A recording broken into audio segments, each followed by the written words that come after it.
মিঠু তো তার তরমুজ ক্ষেত অনেক বড় আর তরমুজগুলোও অনেক বড় হয়েছে। মিঠু তোতা সেই কারণে খুব খুশিতে বসে আছে। আমার তরমুজ পাকা ধরেছে, আর কিছুদিন পর বিক্রি করে দেব। আমি কালি কালি কাউয়া। আমি কালা কালা কাউয়া, আমাদের দুজনের কাম হলো চুরি করা। আর এভাবেই গান গাইতে গাইতে ওরা দুজন একটি ডালে এসে বসে মিঠু তোতার ক্ষেত থেকে একটুখানি দূরে। এই কালো কাউয়া, দেখো মিঠুর ক্ষেতে কত বড় বড় তরমুজ ধরে আছে।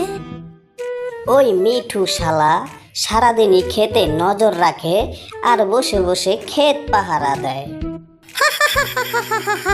পাহারা তো দেবে দিনের বেলা, আমরা চুরি করব রাত্রে বেলা। তার মানে আজকে রাতে লাল লাল তরমুজ দিয়ে আমাদের পার্টি হবে।